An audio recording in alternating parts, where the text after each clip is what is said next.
దాన్ని వాళ్ళు స్వాగతిస్తున్నారు. సో ఈ నేపథ్యంలో అసదుద్దీన్ ఓవైసీ కూడా ఈ పార్టీ మీటింగ్ కి ఆల్ పార్టీ మీటింగ్ కి హాజరు కాలేదు. కొద్దిసేపటి క్రితం జరిగినటువంటి సెక్రటరియట్ సమావేశంలో ఓవైసీ సూచన మేరకు కూడా రేవంత్ రెడ్డి వెనక్కి తగ్గారు అనేటువంటిది పొలిటికల్ సర్కిల్లో వార్త చక్కర్లు కొడతా ఉంది.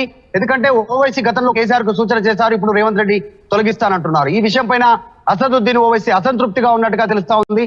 సో ప్రభుత్వానికి ఆయన కూడా ఇది మళ్ళీ విన్నవించుకునేటువంటి అవకాశం ఉంది, చార్మినార్ని కంటిన్యూ చేయాలని చెప్పేసి. సో ఇవన్నీ వివాదాల నడుమ మొత్తానికైతే కాంగ్రెస్ ప్రభుత్వం ఒక స్టెప్ బ్యాక్ తీసుకుంది.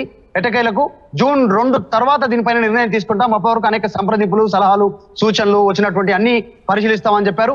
ఇప్పటి వరకు అందిన సమాచారం ప్రకారం మొత్తం ఎంబ్లం కోసం, రాష్ట్ర అధికారిక చిహ్నం కోసం 46కు పైగా నమూనాలను ముఖ్యమంత్రి రేవంత్ రెడ్డి చూశారు అనేటువంటి ఒక వార్త వినిపిస్తా ఉంది. ఇంకా అధికారికంగా మనకు సమాచారం లేదు, కానీ ఎన్ని చూశారు, ఫైనల్ ఎన్ని చూశారు, 46కు పైగా ఆయన ఈ రాజముద్రకు సంబంధించినటువంటి అధికారిక చిహ్నానికి సంబంధించిన డిజైన్స్ చూశారు అనేటువంటిది వార్త వినిపిస్తా ఉంది. ఇప్పటికైతే దీన్ని పక్కన పెట్టారు. జూన్ 2న రాష్ట్ర గీతం పైన నిర్ణయం ఉంటుంది. మొత్తం 2 నిమిషాల మొత్తం రాష్ట్ర గీతం 2 నిమిషాల 30 సెకండ్లు ఉండనుంది. ఇది అధికారిక కార్యక్రమాల్లో, కేంద్ర ప్రభుత్వ కార్యక్రమాల్లో ఎవరైనా రాష్ట్రానికి చీఫ్ గెస్ట్ వచ్చినప్పుడు వారి ముందు ఈ 2 నిమిషాల 30 సెకండ్ల నిడివి ఉన్నటువంటి రాష్ట్ర గీతం ప్లే చేయబడతా ఉంది. మొత్తం అయితే యాక్చువల్ గా అయితే 7 నిమిషాలకు పైగా దీనికి సంబంధించినటువంటి 13 నిమిషాలకు పైగా దీనికి సంబంధించినటువంటి నిడివి పూర్తి స్థాయి గీతం ఉంది. సో ఎటకెలకు కంపోజింగ్ అయిపోయింది, పాట పాడారు, అంతా బానే ఉందని అనుకుంటున్నారు. ప్రతిపక్షాల నేతలకు కూడా కొంతమంది మిత్రపక్షాల నేతలకు పిలిచి చూపించారు సెక్రటరియట్ లో కొద్దిసేపటి క్రితం రేవంత్ రెడ్డి. సో సందిగ్ధత కొనసాగుతా ఉంది. రాష్ట్ర వ్యాప్త ఆందోళనకు పిలుపునిస్తా ఉన్నారు బీఆర్ఎస్ పార్టీ శ్రేణులు. ఓవైసీ ఇంతవరకు మౌత్ ఓపెన్ చేయనప్పటికీ, ఇంతవరకు ఆయన నోరు పోయినప్పటికీ, ఆయన అభిప్రాయం చెప్పినప్పటికీ ఇంటర్నల్ గా ఆయన చార్మినార్ తొలగింపు అంశం పైన ఆగ్రహంగా ఉన్నట్టుగా తెలుస్తా ఉంది. పొలిటికల్ సంబంధించినటువంటి సర్కిల్లో దానికి సంబంధించి చర్చ జరుగుతా ఉంది. ఎందుకంటే గతంలో ఇందాక మాట్లాడుకుంటా కేసీఆర్ కు సూచన చేశారు కాబట్టి. సో చూడాలి, ప్రభుత్వం అయితే ఒక అడుగు వెనక్కి వేసింది రాష్ట్ర అధికారిక చిహ్నానికి సంబంధించి. రేపు జూన్ 2వ తారీఖు రోజున సోనియాను పిలిచి అదే రోజు రాష్ట్ర గీతం ఓపెన్ చేయనున్నారు. అధికారిక చిహ్నం పైన మాత్రం వెనకడుగు వేశారు. Right Madhu, thanks for update. మొత్తంగా అయితే మాత్రం తెలంగాణ రాష్ట్ర చిహ్నం ఆవిష్కరణకు సంబంధించి వాయిదా వేసుకున్నట్టుగా తెలుస్తోంది. రాష్ట్ర ప్రభుత్వం ఓవైసీ ఎంట్రీతో వెనక్కి తగ్గినట్టుగా తెలుస్తోంది. ముఖ్యమంత్రి రేవంత్ రెడ్డి కొత్త లోగోలో చార్మినార్ను తొలగించడంపై అసంతృప్తి వ్యక్తం చేసినట్టుగా సమాచారం అందుతోంది. జూన్ 2న తెలంగాణ రాష్ట్ర గీతం మాత్రమే ఆవిష్కరించబోతోంది తెలంగాణ సర్కార్. తెలంగాణ తల్లి అలాగే తెలంగాణ లోగోలు మార్పులపై సంప్రదింపులు చేపట్టబోతోంది ప్రభుత్వం. సచివాలయంలో రాజకీయ పార్టీలతో ముగిసింది సమావేశం. ఇక జూన్ 2 జాతికి తెలంగాణ గేయాన్ని అంకితం చేయబోతోంది తెలంగాణ ప్రభుత్వం. అంటే జూన్ 2న జాతికి తెలంగాణ గేయాన్ని అంకితం చేయబోతోంది తెలంగాణ ప్రభుత్వం. రాష్ట్ర గేయానికి ఏకగ్రీవంగా మద్దతు తెలిపినట్టుగా తెలుస్తోంది పార్టీలు.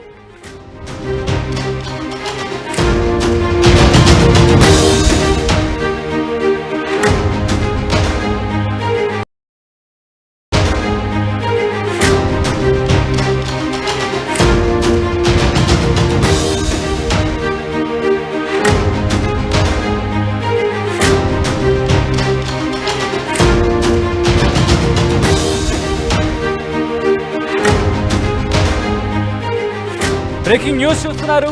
తెలంగాణ రాష్ట్ర చిహ్నం ఆవిష్కరణ వాయిదా పడినట్టుగా తెలుస్తోంది. ఓవైసీ ఎంట్రీతో వెనక్కి తగ్గినట్టుగా తెలుస్తోంది ముఖ్యమంత్రి రేవంత్ రెడ్డి. కొత్త లోగోలో చార్మినార్ను తొలగించడంపై అసంతృప్తి వ్యక్తం చేసినట్టుగా సమాచారం అందుతోంది. జూన్ 2న తెలంగాణ రాష్ట్ర గీతం మాత్రమే ఆవిష్కరించబోతున్నట్టుగా సమాచారం అందుతోంది. తెలంగాణ తల్లి అలాగే తెలంగాణ లోగోలో మార్పులపై సంప్రదింపులు చేపట్టబోతున్నట్టుగా తెలుస్తోంది ప్రభుత్వం. సచివాలయంలో రాజకీయ పార్టీలతో సమావేశం ముగిసింది. అవును, సమావేశం ముగిసింది. జూన్ 2న జాతికి తెలంగాణ గేయాన్ని అంకితం చేయబోతున్నట్టుగా తెలుస్తోంది. ఇక రాష్ట్ర గేయానికి ఏకగ్రీవంగా మద్దతు తెలిపినట్టుగా తెలుస్తోంది పార్టీలు. అప్డేట్స్ చేసుకుందాం. మా ప్రతినిధి మధు అప్డేట్స్ అందించేందుకు లైవ్లో సిద్ధంగా ఉన్నారు. రైట్ మధు, ఓవైసీ ఎంట్రీతో ముఖ్యంగా కొన్ని అంశాలకు సంబంధించి వెనక్కి తగ్గినట్టుగా తెలుస్తోంది రాష్ట్ర ప్రభుత్వం. ముఖ్యంగా ఏ అంశాలకు సంబంధించి మధు? ఎగ్జాక్ట్లీ, రాష్ట్ర అధికారిక చిహ్నం ఏదైతే ఉందో 10 సంవత్సరాలు కాకతీయ తోరణము, మధ్యలో చార్మినార్, చుట్టూ 3 లాంగ్వేజ్లో ఇంగ్లీష్, తెలుగు, ఉర్దూలో మొత్తం లాంగ్వేజ్ లో ఉండింది. సో ఈ అధికారిక చిహ్నానికి సంబంధించినటువంటి విషయం పైన చార్మినార్ తొలగింపు అలాగే కాకతీయ తోరణం తొలగింపు అనేటువంటి విషయం పైన ప్రభుత్వం దృష్టి పెట్టడం, ముఖ్యంగా రాచరిక పోకడలు ఉన్నాయంటూ రేవంత్ రెడ్డి చేసినటువంటి స్టేట్మెంట్ ప్రస్తుతం భారీ ఎత్తున విమర్శల పాలైంది. ముఖ్యంగా ప్రతిపక్షాలు దీన్ని వ్యతిరేకిస్తూ ఉన్నాయి. కాకతీయులకు సంబంధించినటువంటి కళా తోరణం పైన తీవ్ర అభ్యంతరం చెప్పాయి. కాకతీయులు పాలించినటువంటి తీరు ఈ రోజు తెలంగాణ సుభిక్షంగా ఉండడానికి ప్రధాన కారణము అంటూ వాళ్ళు చెప్పే ప్రయత్నం చేశారు. తర్వాత హైదరాబాద్ లో ఉన్నటువంటి చార్మినార్, హైదరాబాద్ అనగానే గుర్తొచ్చినటువంటి పేరు చార్మినార్ కాబట్టి ఆ చార్మినార్ ను తొలగిస్తే హైదరాబాద్ ను అవమానించినట్టే అనేటువంటిది వీళ్ళు చెప్పడం జరిగింది. చార్మినార్ గుర్తుకి తర్వాత రాచరిక పొగడకి అసలు సంబంధమే లేదు. అసలు రాజులకు చార్మినార్ కు సంబంధం లేదు. ప్లేగు వ్యాధికి గుర్తుగా కట్టినటువంటి నిర్మాణం చార్మినార్. అది అప్పటి నుంచి 400 సంవత్సరాలకు పైగా ఉన్నటువంటి చార్మినార్ ని అవమానించినట్టే తొలగిస్తే అనేటువంటిది ఆందోళనకు దిగడం. తర్వాత 200కు సంబంధించినటువంటి పైగా వినతులు ముఖ్యమంత్రి రేవంత్ రెడ్డికి రావడం చార్మినార్ గుర్తు పైన, కాకతీయుల కళాతోరణం పైన. సో దానిపైన వెనకడుగు వేశారు రేవంత్ రెడ్డి. చివరికి ఆగిపోయారు. దానికి సంబంధించినటువంటి విషయంలో ఎలాంటి నిర్ణయం తీసుకోకుండా యాక్చువల్ షెడ్యూల్ ప్రకారం అయితే గతంలో ప్రభుత్వం ప్రకటించినట్టుగా జూన్ 2న అధికారిక చిహ్నము అలాగే రాష్ట్ర గీతము ఈ రెండు ఓపెన్ చేయాల్సి ఉంది, వాళ్ళు ఆవిష్కరించాల్సి ఉంది. కానీ ఇదొక్కటిని పెండింగ్ పెట్టారు. ప్రస్తుతం దానికి వచ్చినటువంటి వినతులు తర్వాత అభిప్రాయ సేకరణ చేయడానికి సిద్ధమైనట్టుగా తెలుస్తుంది. అవన్నిటిని పక్కన పెట్టి ఈ రోజు ముఖ్యమంత్రి రేవంత్ రెడ్డి డైరెక్ట్ గా రాష్ట్ర గీతం పైన సెక్రటరియట్ లో భేటీ అయ్యారు వివిధ పార్టీలకు సంబంధించిన నేతలు. దాంట్లో కీలక పార్టీ నాయకులు, తర్వాత ప్రభుత్వానికి సంబంధించినటువంటి మంత్రులు, ఎమ్మెల్యేలు, ఎమ్మెల్సీలు, తర్వాత అందరూ హాజరయ్యారు. ఆ గయానికి సంబంధించిన గేయం రాసినటువంటి అందశ్రీ, తర్వాత మ్యూజిక్ కంపోజ్ చేసినటువంటి కీరవాణి టీమ్ అక్కడికి వచ్చారు. అక్కడికి వచ్చినటువంటి ఆల్ పార్టీకి సంబంధించినటువంటి నాయకుల ముందు కూడా మళ్ళీ ఒకసారి కంపోజ్ అయినటువంటి వీడియోని మళ్ళీ ఆ మ్యూజిక్ ని పూర్తి స్థాయిలో పాడి వినిపించారు. అక్కడ వచ్చినటువంటి గాయకులు అదంతా కూడా ఒక ప్రాజెక్ట్ ఏర్పాటు చేశారు. ప్రొజెక్టర్ లో వాళ్ళందరికీ వినిపించారు. సో నిర్ణయం ఏంటి అనేటువంటి వాళ్ళు బయటకు వచ్చినాక మాట్లాడతారు విన్నటువంటి ప్రతిపక్షాలకు సంబంధించిన నాయకులు, మిత్రపక్షాల నాయకులు. కానీ ప్రస్తుతానికైతే దీనిపైన 2 విభిన్న వాదనలు వినిపిస్తా ఉన్నాయి. తెలంగాణ రాష్ట్ర ఏర్పాటు తర్వాత మొదటగా కేవలం సింబల్ కింద కాకతీయుల కళాతోరణాన్ని మాత్రమే అప్పుడున్నటువంటి రాష్ట్ర ప్రభుత్వం పరిగణలోకి తీసుకుంది. యాక్చువల్ గా చెప్పాలంటే కేసీఆర్ ప్రభుత్వం అప్పుడు కేవలం కాకతీయుల తోరణాన్ని ముందుగా తీసుకున్నారు. అప్పుడు మిత్రపక్షంగా ఉన్నటువంటి ఓవైసీ రిక్వెస్ట్ మేరకు చార్మినార్ ని కూడా చివరాఖరులో ఇంక్లూడ్ చేశారు. మొదటగా బయటికి రిలీజ్ చేసింది కాకతీయుల తోరణమే. ఓవైసీ ఎంఐఎం పార్టీ సూచనతో చార్మినార్ ని ఇంక్లూడ్ చేశారు. అప్పుడు బీజేపీ వ్యతిరేకించింది.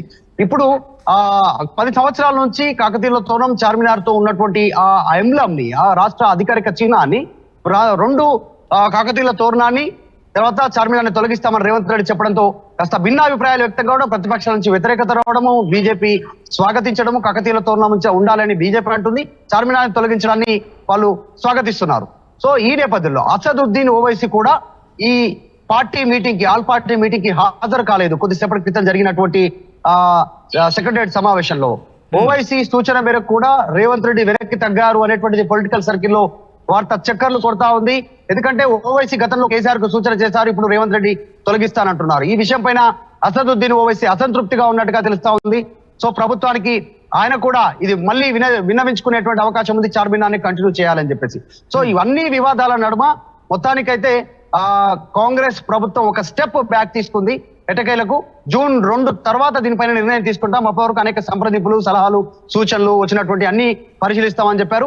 ఇప్పటి వరకు అందిన సమాచారం ప్రకారం మొత్తం ఎంబ్లం కోసం, రాష్ట్ర అధికారిక చిహ్నం కోసం 46కు పైగా నమూనాలను ముఖ్యమంత్రి రేవంత్ రెడ్డి చూశారు అనేటువంటి ఒక వార్త వినిపిస్తా ఉంది. ఇంకా అధికారికంగా మనకు సమాచారం లేదు, కానీ ఎన్ని చూశారు, ఫైనల్ ఎన్ని చూశారు, 46కు పైగా ఆయన ఈ రాజముద్రకు సంబంధించినటువంటి అధికారిక చిహ్నానికి సంబంధించిన డిజైన్స్ చూశారు అనేటువంటిది వార్త వినిపిస్తా ఉంది. ఇప్పటికైతే దీన్ని పక్కన పెట్టారు. జూన్ 2న రాష్ట్ర గీతం పైన నిర్ణయం ఉంటుంది. మొత్తం 2 నిమిషాల మొత్తం రాష్ట్ర గీతం 2 నిమిషాల 30 సెకండ్లు ఉండనుంది. ఇది అధికారిక కార్యక్రమాల్లో, కేంద్ర ప్రభుత్వ కార్యక్రమాల్లో ఎవరైనా రాష్ట్రానికి చీఫ్ గెస్ట్ వచ్చినప్పుడు వారి ముందు ఈ 2 నిమిషాల 30 సెకండ్ల నిడివి ఉన్నటువంటి రాష్ట్ర గీతం ప్లే చేయబడతా ఉంది. మొత్తం అయితే యాక్చువల్ గా అయితే 7 నిమిషాలకు పైగా దీనికి సంబంధించినటువంటి 13 నిమిషాలకు పైగా దీనికి సంబంధించినటువంటి నిడివి పూర్తి స్థాయి గీతం ఉంది. సో ఎటకేలకు కంపోజింగ్ అయిపోయింది, పాట పాడారు, అంతా బానే ఉందని అనుకుంటున్నారు. ప్రతిపక్షాల నేతలకు కూడా కొంతమంది మిత్రపక్షాల నేతలకు పిలిచి చూపించారు సెక్రటరియట్ లో కొద్దిసేపటి క్రితం రేవంత్ రెడ్డి. సో సందిగ్ధత ఒక కొనసాగుతా ఉంది. రాష్ట్ర వ్యాప్త ఆందోళనకు పిలుపునిస్తా ఉన్నారు బీఆర్ఎస్ పార్టీ శ్రేణులు. ఓవైసీ ఇంతవరకు మౌత్ ఓపెన్ చేయనప్పటికీ, ఇంతవరకు ఆయన నోరు పోయినప్పటికీ, ఆయన అభిప్రాయం చెప్పనప్పటికీ ఇంటర్నల్ గా ఆయన చార్మినార్ తొలగింపు అంశం పైన ఆగ్రహంగా ఉన్నట్టుగా తెలుస్తా ఉంది. పొలిటికల్ సంబంధించినటువంటి సర్కిల్లో దానికి సంబంధించి చర్చ జరుగుతా ఉంది. ఎందుకంటే గతంలో ఇందాక మాట్లాడుకుంటా కేసీఆర్ కు సూచన చేశారు కాబట్టి. సో చూడాలి, ప్రభుత్వం అయితే ఒక అడుగు వెనక్కి వేసింది రాష్ట్ర అధికారిక చిహ్నానికి సంబంధించి. రేపు జూన్ 2వ తారీఖు రోజున సోనియాను పిలిచి అదే రోజు రాష్ట్ర గీతం ఓపెన్ చేయనున్నారు. అధికారిక చిహ్నం పైన మాత్రం వెనకడుగు వేశారు. Right Madhu, thanks for update. మొత్తంగా అయితే మాత్రం తెలంగాణ రాష్ట్ర చిహ్నం ఆవిష్కరణకు సంబంధించి వాయిదా వేసుకున్నట్టుగా తెలుస్తోంది. రాష్ట్ర ప్రభుత్వం ఓవైసీ ఎంట్రీతో వెనక్కి తగ్గినట్టుగా తెలుస్తోంది. ముఖ్యమంత్రి రేవంత్ రెడ్డి కొత్త లోగోలో చార్మినార్ను తొలగించడంపై అసంతృప్తి వ్యక్తం చేసినట్టుగా సమాచారం అందుతోంది. జూన్ 2న తెలంగాణ రాష్ట్ర గీతం మాత్రమే ఆవిష్కరించబోతోంది తెలంగాణ సర్కార్. తెలంగాణ తల్లి అలాగే తెలంగాణ లోగోలు మార్పులపై సంప్రదింపులు చేపట్టబోతోంది ప్రభుత్వం. సచివాలయంలో రాజకీయ పార్టీలతో ముగిసింది సమావేశం. ఇక జూన్ 2 జాతికి తెలంగాణ గేయాన్ని అంకితం చేయబోతోంది తెలంగాణ ప్రభుత్వం. అంటే జూన్ 2న జాతికి తెలంగాణ గేయాన్ని అంకితం చేయబోతోంది తెలంగాణ ప్రభుత్వం. రాష్ట్ర గేయానికి ఏకగ్రీవంగా మద్దతు తెలిపినట్టుగా తెలుస్తోంది పార్టీలు.